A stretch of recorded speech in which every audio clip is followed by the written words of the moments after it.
Prise directe. Restez connectés, restez informés. Prise directe. Restez connectés, restez informés. Le 15e plan quinquennal de la Chine définit le programme de développement économique et social national pour la période 2026-2030, ayant pour axe central la promotion d'un développement de qualité.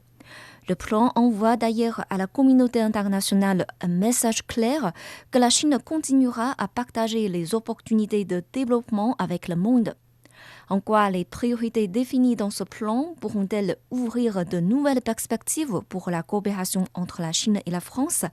Et quels seront les principaux secteurs porteurs? Wang Xiaoxia, professeur à l'Institut de diplomatie de Chine, nous éclaire sur ce sujet. Prise directe, l'invité. Bonjour Madame Wang Xiaoxia, merci d'avoir accepté de nous accorder cette interview. Depuis les célébrations du 60e anniversaire des relations diplomatiques entre la Chine et la France de l'année dernière, comment leur partenariat a-t-il évolué? Pourriez-vous nous en donner quelques exemples concrets? D'accord. Depuis l'année dernière qui a marqué le 60e anniversaire des relations diplomatiques sino-françaises, le partenariat entre les deux pays fait un progrès remarquable dans divers domaines.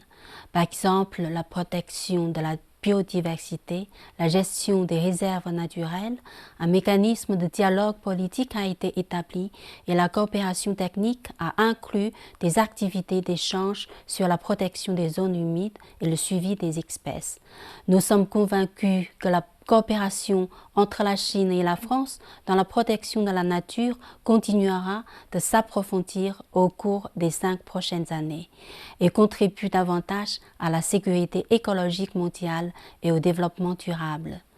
Un autre exemple, depuis la signature en 2024 du document d'intention de coopération entre le Centre d'échange des patrimoines culturels de Chine et le Musée national des arts asiatiques, GIME, concernant l'organisation mutuelle d'expositions d'antiquités, la coopération bilatérale a déjà obtenu des résultats concrets et éminents.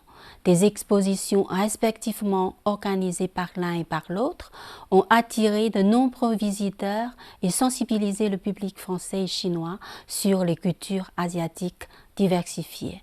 Par ailleurs, la Chine et la France ont créé un groupe de travail conjoint sino-français sur la coopération dans les domaines des patrimoines culturels qui se réunit régulièrement pour coordonner l'avancement des projets et prévoit d'étendre la coopération à des domaines tels que les archéologies conjointes dans les pays tiers comme l'Afrique et le Moyen-Orient et de renforcer la coopération en matière de traçabilité et de restitution des biens culturels. Ces résultats illustrent la progression pragmatique de la Chine et de la France dans le domaine de l'inspiration mutuelle entre civilisations et fournissent un exemple de coopération muséale à l'échelle mondiale.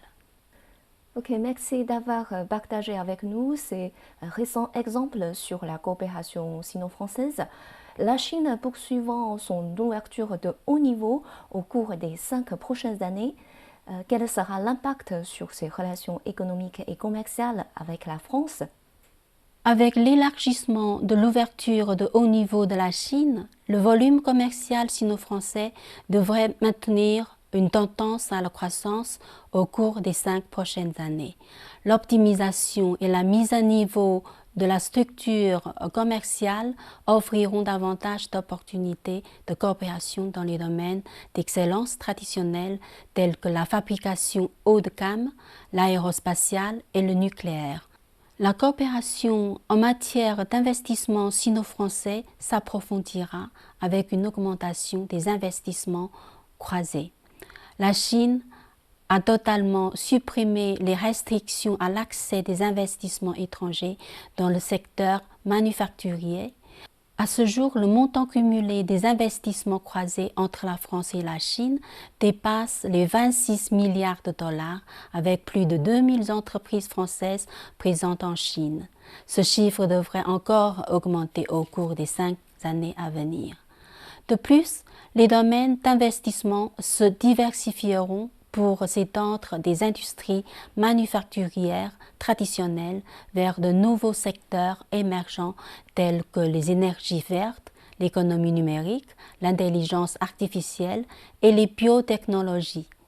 Les entreprises françaises bénéficieront de plus d'opportunités pour pénétrer les marchés émergents chinois, tandis que les entreprises chinoises auront davantage de possibilités d'investir en France. Il est particulièrement important de noter que le développement vert et faible en carbone préconisé par la Chine coïncide justement avec la stratégie française de réindustrialisation basée aussi sur l'innovation verte, ce qui offre un vaste champ de coopération et partage d'expériences pour les deux pays.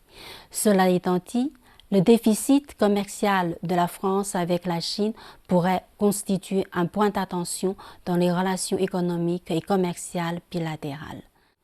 Bien entendu, l'évolution de l'environnement géopolitique mondial pourrait introduire des incertitudes dans la coopération économique et commerciale sino-française.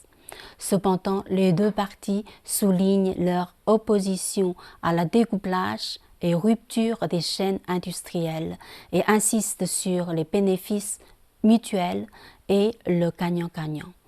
De manière générale, l'élargissement de l'ouverture de haut niveau de la Chine apportera davantage d'opportunités aux relations économiques et commerciales sino-françaises, injectant ainsi plus de stabilité et d'énergie positive dans l'économie mondiale. Merci. Alors, le nouveau plan quinquennal de la Chine met l'accent sur le rôle moteur de l'innovation scientifique et technologique en visant à développer les forces productives de nouvelle qualité et à moderniser le tissu industriel. Quelles nouvelles impulsions cette orientation peut-elle donner, selon vous, à la coopération pragmatique sino-française ? Tout à fait, le terme technologie est apparu à plusieurs reprises dans le communiqué du 4e plénum du 20e comité central, tandis que l'innovation a été citée 8 fois et les nouvelles forces productives de qualité 2 fois.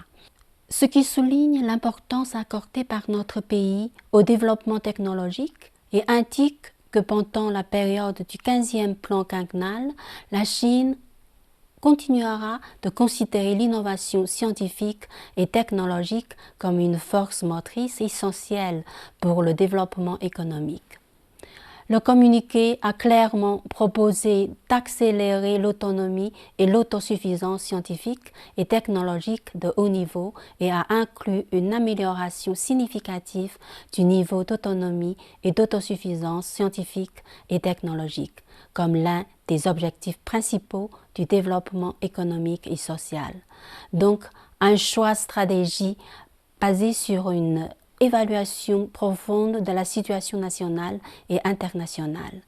La Chine et la France vont approfondir de la coopération dans les domaines d'excellence traditionnels comme dans le nucléaire et dans l'aérospatial, tout en renforçant prioritairement leur coopération dans les énergies renouvelables, les réseaux de chauffage et de refroidissement bas carbone, les carburants d'aviation durable, etc. Le partenariat entre Sinopec et Total Energy pour produire du carburant d'aviation durable à partir d'huile usagée avec une capacité de production annuelle de 230 000 tonnes illustre les objectifs communs des deux parties en matière de transition verte. La France et la Chine renforceront aussi leur coopération dans les industries futures telles que l'intelligence artificielle, l'informatique quantique et la biofabrication, les biomédicaments, etc. pour relever ensemble les défis sanitaires du monde. D'ailleurs, l'établissement d'un mécanisme de dialogue économique et financier de haut niveau entre la France et la Chine fournit une garantie institutionnelle à un environnement d'investissement plus transparent et favorable pour les entreprises françaises. Pour conclure, on pourrait dire que pendant la période du 15e plan quinquennal, la coopération pragmatique sino-française se présentera dans des domaines plus diversifiés et se développera au niveau plus profond avec des modalités plus innovantes et des résultats plus fructueux. La France et la Chine promouvront conjointement dans les 5 années à venir le développement de nouvelles forces productives de qualité et apporteront de nouvelles contributions au développement durable mondial. Merci pour votre précision. La Chine fait des échanges humains et culturels une priorité de sa coopération avec la France. Comment cette dynamique pourrait-elle, selon vous, se concrétiser par des avancées significatives dans les 5 prochaines années? La coopération sino-française en matière d'échanges humains et culturels est susceptible d'enregistrer des progrès importants dans les 5 prochaines années du 15e plan quinquennal. D'abord, échange de jeunesse et coopération éducative. On estime que plus de 10 000 étudiants français viendront en Chine pour les échanges et des études, tandis que le nombre d'étudiants chinois en France augmentera également de manière significative. Et deuxième point, l'intégration profonde des industries culturelles et créatives. Les 2 pays renforceront davantage la coopération intermuséale, comme celle entre le musée du Palais impérial et le château de Versailles, le West Bund Museum de Shanghai et le Centre Pompidou, etc. Troisième point, coopération en innovation technologique et développement durable. Le Centre franco-chinois sur la neutralité carbone deviendra une plateforme importante pour le développement vert et bas carbone des 2 pays. Des recherches conjointes sur le changement climatique, la biodiversité, la gouvernance environnementale, etc. se mèneront grâce aux projets scientifiques dans le cadre du programme bilatéral. Quatrièmement, l'année du tourisme culturel France-Chine a jeté une base solide pour la coopération touristique bilatérale. La Chine continuera d'offrir une politique d'exemption de visa de courte durée aux Français et la France facilitera aussi les demandes de visa des Chinois qui se rendent en France. Les 2 parties envisageront de prendre davantage de mesures pour optimiser la circulation des personnes entre la France et la Chine. D'ailleurs, la France et la Chine élargiront leur coopération dans la préservation, la restauration et la valorisation du patrimoine culturel. Dernièrement, il ne faut pas oublier la coopération des 2 pays dans le domaine de l'innovation de la culture numérique, comme la réalité virtuelle et l'intelligence artificielle, qui intègrent très souvent l'art traditionnel et les nouvelles technologies numériques. En bref, grâce à une coopération approfondie dans tous les domaines humains et culturels, la France et la Chine se serviront d'un modèle pour les échanges et l'inspiration mutuelle entre différentes civilisations. Merci Madame Wang Xiaxia, merci d'avoir partagé avec nous votre vision et analyse des perspectives des relations sino-françaises. Merci à vous.